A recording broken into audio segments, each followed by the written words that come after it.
are live. Welcome back. This is episode number 44 of Calibrated with Scott. I'm Scott, of course. We have so much to jump into, so let's just get into it. I've been on vacation for about 6 days now, so I haven't been able to cover this topic at all. I mean, of course, the second I go on vacation, the Ukrainian counteroffensive starts, but, that's the way things go, so we're just going to get right into it today. I have my map open here, so if you see me looking down, that's what I'm doing. I'm just trying to get all of the names right for you guys. I'm going to be posting up maps so you can see what's going on as I talk about this. And we're just going to start out with what has happened so far in the Ukrainian counteroffensive. About 7 days ago, on June 7th, I believe, the Ukrainian counteroffensive, officially began. They never really said that it had begun. There were, some statements came out, some comments, but nothing really decisive to say that it had begun. But everybody who was paying attention pretty much could see that it had started. These offensives included Western material that had been donated and brigades that are slotted for the counteroffensive, particularly the 47th Brigade, which is one of the tip of the spear brigades. They were given Bradleys and Leopard 2A6s for the offensive. So they have been utilized in these actions, which means that this is the Ukrainian offensive. We have the offensive starting about 7 days ago in the Orakiv area, right around the town, and down towards a small town called Mala Tokmachka. These offensive operations yielded almost no results. They didn't achieve anything that the Ukrainians had hoped for, and they ended up retreating back to their starting positions with losses. The whole thing was kind of a mess. It was a really, really bad start to the Ukrainian counteroffensive, and after that bad start, they decided not to go in that direction anymore, which is definitely not how you want your beginning of your counteroffensive to go. You don't want to start staging somewhere and then have to adjust and restage somewhere else and then begin somewhere else again. So that's already a pretty big red flag when it comes to the offensive. And then the next area they decided to go was just south of Velika Novosilka, which is in the Donetsk region, I believe. It's just right on the border of Zaporozhye and Donetsk. So southwestern Donetsk region, most eastern Zaporozhye region is where this offensive is occurring. It has been multiple days of offensive operations in this region. And I'll post a Syriac map here for you, where you can see the gradual progress over specific days. This is non-substantial. I'm now going to post the losses for some of these offensive operations. As you can see in these pictures, there are Leopard 2A6s, Leopard 2A4s, Bradley infantry fighting vehicles, just losses everywhere. And most of these losses come from minefields. So the Ukrainians do not have the proper engineering equipment, which I said was a very big deal at the beginning of this offensive operation, that they really, really needed a lot of engineering equipment, and that those losses in particular are more dramatic than tank losses or manpower losses or anything like that. Aircraft losses, nothing compares to engineering vehicles and artillery pieces, in my personal opinion. I think that's the hardest equipment for the Western Alliance to provide to Ukraine, and there's just no really replacing it. And if you look in particular at one of these pictures, you will see that the Ukrainians lost not one, not two, but three Leopard anti-mine vehicles. So these Leopards are Leopard chassis like the tank, and then on the front they have mine clearing equipment that's attached to the front. So these are the vehicles that go through the minefield, detonate the mines ahead of the tank, and then everybody kind of follows them through. The Ukrainians were gifted 6 of these. They have lost 3 already. Just in this one picture, they have lost 3 of these engineering vehicles. These vehicles will not be replaced. These vehicles are extremely valuable, and this loss is probably the most significant when you're talking about the Ukrainians needing to continue through multiple further lines of defense, which include minefields. It's not the best look. And I mean,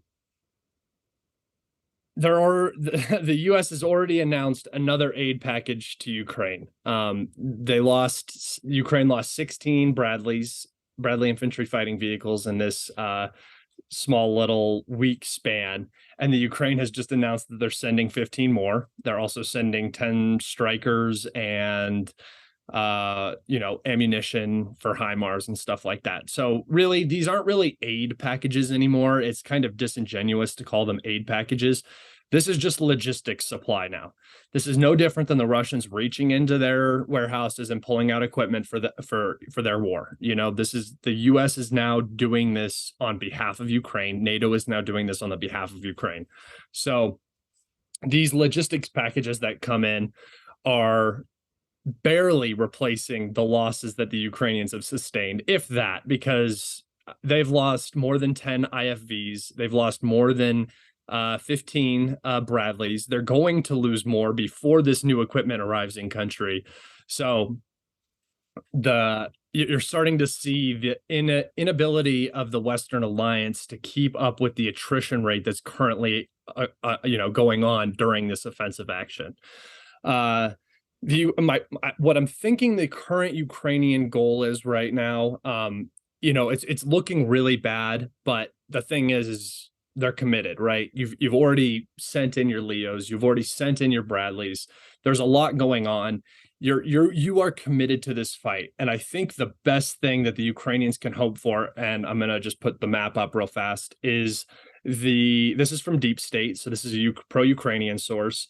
You can see the fighting has been specifically focused around Blahodadne and Makarivka, to the south of Vesela Novosilka. And the main objective of this push is going to be Rivenoble. This little town right here is positioned on the high ground. It's a Russian fortification, and you can see how the Ukrainians are applying pressure from both sides. This is a simple pincer operation trying to cut off the supply lines that go into this town and force a Russian withdrawal. I think a Russian withdrawal from this position is very likely within the next week. I think that unless barring complete Ukrainian failure, if the Ukrainians continue to push in this area, they will achieve success. It's specifically an area where the Ukrainians should be achieving success. This is only 4 kilometers away from their staging points. Their logistics lines are incredibly short.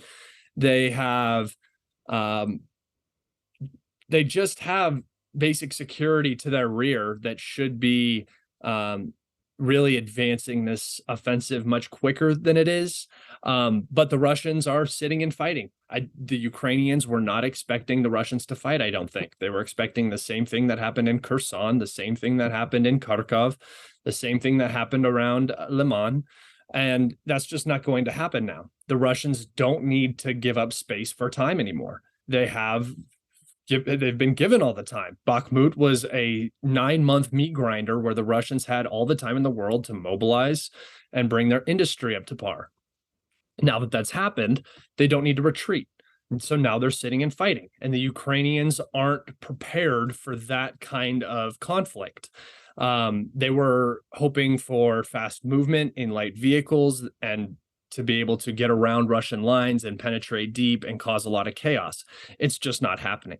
They're running into minefields. They're running into talented ATGM crews, talented artillery crews, and prepared fire bags. It's exactly why I said for the longest time, I don't see how the Ukrainians can achieve success in this direction. The Russians have just been preparing for this. It's not even like, oh, the Russians are doing such a good job. This is expected. This is what should have happened. There should be no reason that the Russians can't stop a push like this when they've had 9 months to prepare and it's been choreographed right in front of them exactly how it's going to go. The biggest issue for the Ukrainians right now is they are barely achieving tactical success throughout this offensive.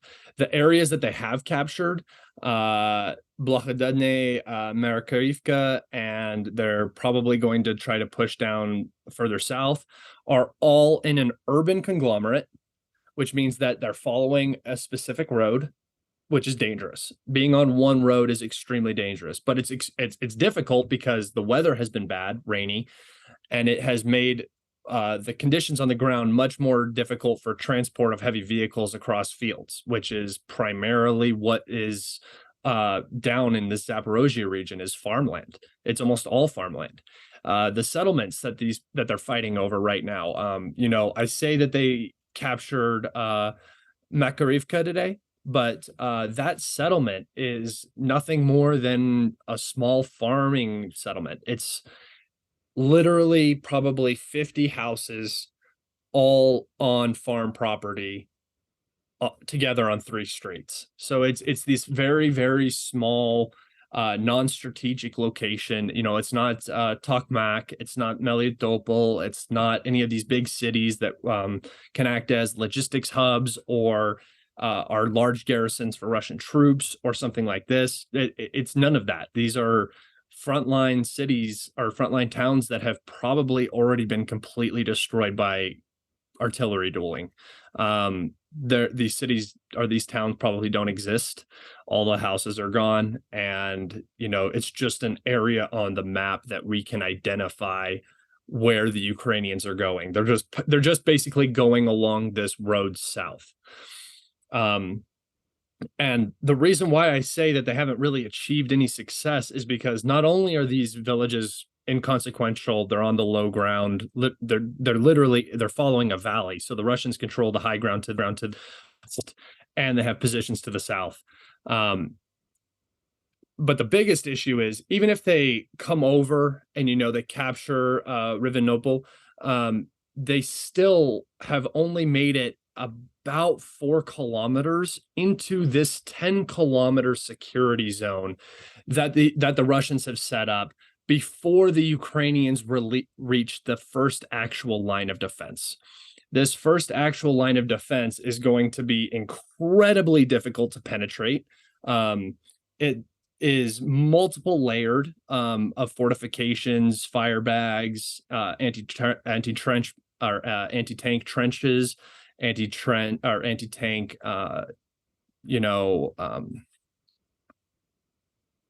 dragon's teeth, the pyramids that are meant to stop tanks and vehicles from being able to cross. So the Ukrainians haven't even reached the real obstacle yet.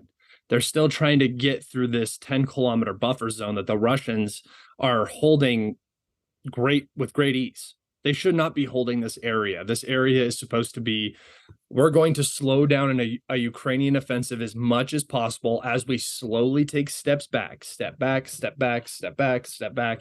We got to bog this down before they reach the trench line. And hopefully they don't have enough momentum to get through that line of defense and further on back into our next line of defense, into our next line. And they're achieving that. I'm at the point right now where I'm saying that the Ukrainians are going to need to change it up. They're going to have to go on the offensive somewhere else, or they're going to have to commit a lot more forces in a much shorter amount of time, which could be catastrophic. I mean, the urge there to not do that is very strong. You don't want to blow your load, I guess you could say, all in one go when there could be a potential counterattack waiting for you right around the corner. And if you look at the Russian defenses in the south, where the Ukrainians are trying to do, make some sort of death blow against the Russian forces and really force better negotiating situation, there's just no opportunity for them to advance. I'll post another picture of the current defense lines, and where the actual fighting is happening. So here's the defense line in Zaporozhye. Here's the defense line in Donetsk. And if you see in the picture, here's the defense line in right on the border of Zaporozhye and Donetsk. And in that red box is where the current Ukrainian offensive is taking place. All of the losses that you're seeing, the Leopards, the Bradleys, they're mostly happening in that little area. And that is still, what, 5 kilometers from the Russian first line of Russian defense. So when you're listening to pro-Ukrainian mouthpieces talk about how the offensive is being successful because they're taking back settlements and stuff like this, and the Russians are quote unquote retreating, it's actually going much, much worse than anybody probably expected. It's going much worse than I expected. I expected the Ukrainians to reach that first line of defense with some sort of ease. I put out a tweet that was literally saying for the next 2 weeks, expect Russia to look like a punching bag. They are going to do damage to the Ukrainians as they come in, and they're going to keep stepping back and stepping back and stepping back until they reach their actual fortifications, and then they're going to sit and fight. And that's going to be where the actual fighting is going to happen. That didn't even need to happen. The Ukrainians just completely ran into minefields with no, it almost seemed like they didn't understand that there was a minefield there. I'll put up a video of multiple Bradley and Leopard tanks in one very, very small area. And this is not due to tank fire or artillery fire. There's not really very many big craters around these vehicles. All this means is that these vehicles drove into a pre-planted minefield, which could have been planted by hand over the last, however many months, or the Russians have this system called agriculture. That's literally the translation. And it's just a multiple launch rocket system that fires canisters of anti-tank mines and anti-personnel mines into the battlefield, and they land wherever you want a minefield to end up appearing. And that is very dangerous because you can fire these behind Ukrainian offensives, which means that their logistics are going to get hit. Or if the Ukrainians retreat, they might run into these minefields. It's probably already happened. And it means if you get word that an offensive is coming, you can put a minefield down anywhere. This is a massive advantage that the Russians have. The Ukrainians have something like it too, and they have used it against Russian logistics in this area. However, the Russians aren't really on the clock. They're not on the offensive, so their logistics aren't as necessary to be 100% all the time. If they take a hit, they can slow down, clear mines, and then proceed forward. So the Ukrainian offensive, as far as the first week goes, is looking like a very, very catastrophic failure. And I don't really blame any of the leadership in the AFU. This was a forced offensive that really did not have too much going for it in the first place. But I'm looking for another area that they're going to go, because I imagine they're going to have to switch it up. There's still the Ugledar direction, which they might try. They might continue in the direction that they're going, but they are suffering heavily for it. And if they go in that direction, I have high confidence that the Russians will stop them. I'm still waiting to see if anything's going to happen with the Novakakhovka Dam that blew, and the reservoir around the Zaporozhye nuclear power plant that is now empty. The flooding should be going down by now. I think that happened on the 6th. So it's been over a week. I'm sure by now the water is starting to recede. Recede downriver. So the flooding is now, reduced. The interesting to note is that this dam was built later on by the Soviets to actually fuel the Zaporozhye nuclear power plant. And the Germans, when they came through Ukraine in the 1940s, and the Russians fought multiple battles around this river, across the Dnieper, up and down it. And now that the water has receded, there are human remains everywhere, World War II artifacts everywhere, pre-World War II artifacts everywhere. It's actually very interesting that this reservoir has kind of preserved a lot of these remains, like a swamp would, or, any other, mostly swamps. You see a lot of like tanks getting pulled out of swamps and planes getting pulled out of swamps. So just something interesting in connection with that dam. The Ukrainians, it's getting to the point where they might have to stop offensive operations because they're not yielding any other results, and further pushes may be detrimental to their actual offensive capability and won't actually result in anything. That will be very interesting to see over the next couple of days. One thing in particular is the Russians now have Leopards. They have Leopards, Leopard 2A6 and Bradleys. They were able to recover some of them. Some of them were still had their engines running. The Ukrainians had left them with their engines running on the battlefield because they, you hit a mine, you got to bail out as fast as you can, trying to save your own life, and you run. And they left the vehicle on, and the Russians were able to extract some of them. So that's a significant occurrence, because the Germans, they don't want to see their Leopards sitting next to Tigers in Victory Square. They don't want to see a German Leopard 2 sitting outside of the German embassy in Russia. That's what the Germans did. I think the Germans did that with Russian tanks at the Russian embassy in Germany. Except that time, a lot of people came and put a rose on the tank in kind of defiance of what they were doing, which was interesting. It's interesting to see how normal people are reacting compared to how governments are reacting. So that's how the Ukrainian counteroffensive is going. It's not going particularly good. The deep striking has been meh. The Ukrainians have hit two rail sections in Crimea, or just up north of Crimea and in Crimea, which are probably already repaired by now.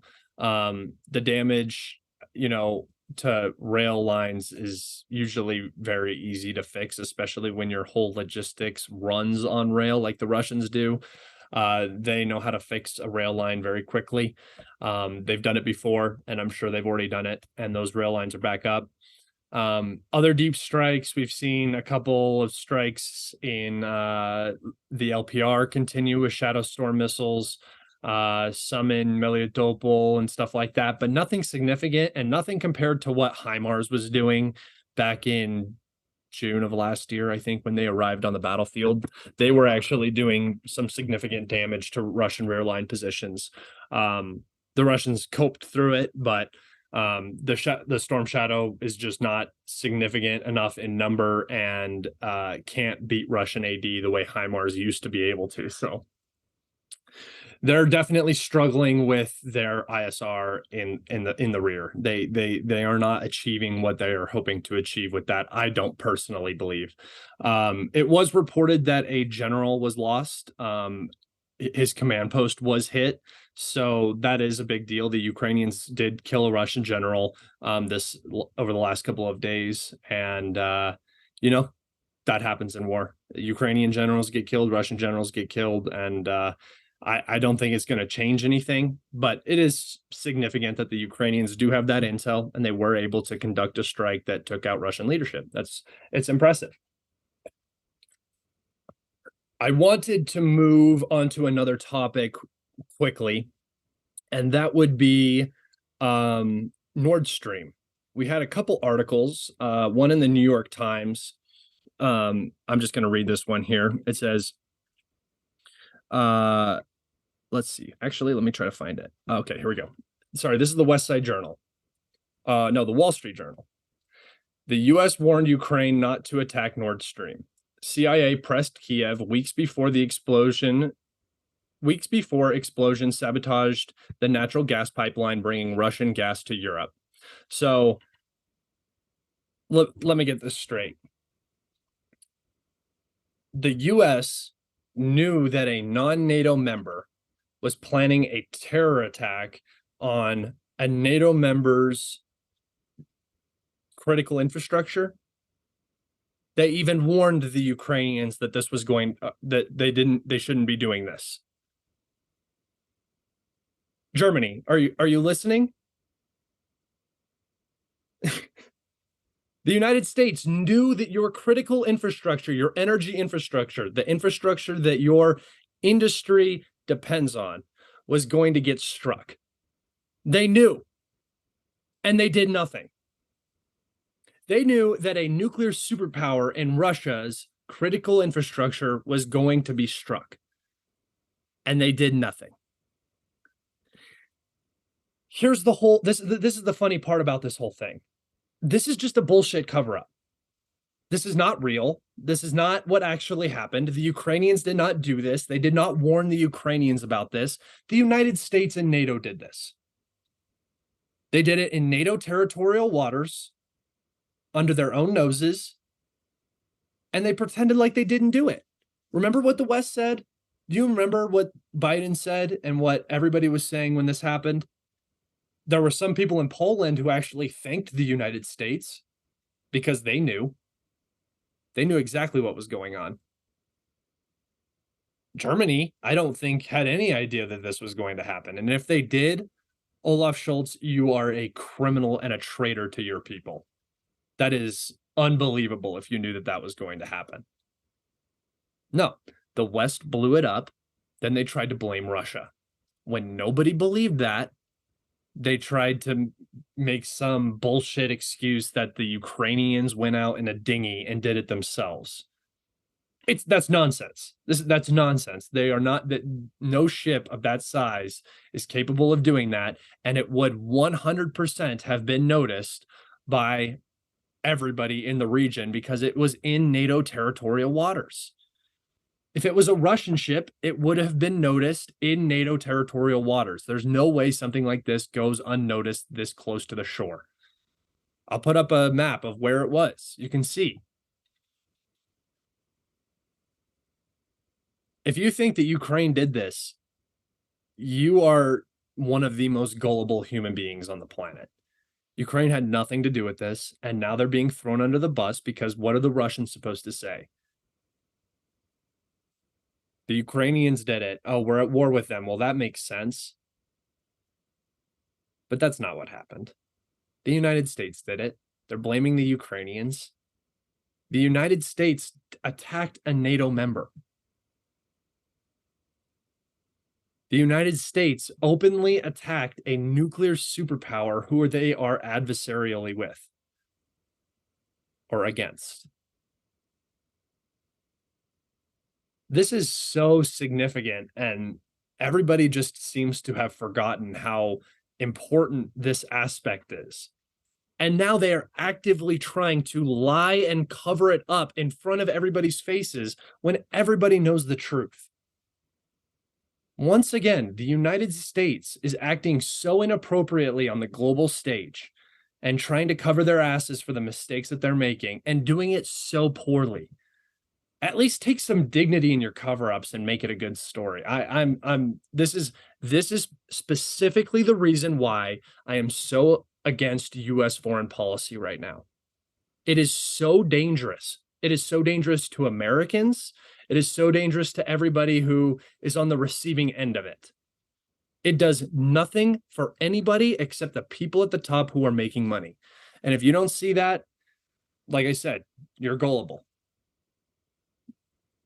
It's just as simple as that. You're being fooled. The US blew up Nord Stream. The US started the coup in 2014 in Ukraine. The US started the color revolution in Syria. The US destabilized Libya. It's their pattern. It's what they do. And when shit comes down around them, they lie and they squirm and they get their way out of it. And it's just nonsense. And then they talk about international law to other countries. It's criminal. And now the CIA is admitting that they knew about an attack on a NATO member because that's better than knew an attack was coming on a NATO member and then did nothing about it, didn't warn the NATO member, didn't warn the other country who was a part of the infrastructure project, did nothing.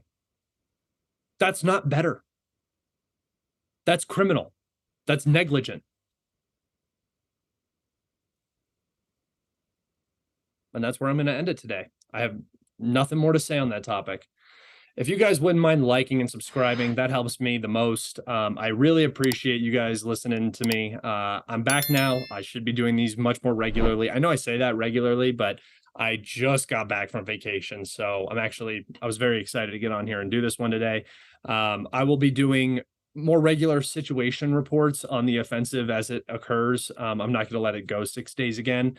But luckily for me, it had been rainy a couple of days at the beginning of this offensive, so it really slowed things down over the weekend that I was gone. But I'm back now, so I appreciate you all. And until next time, thanks for listening.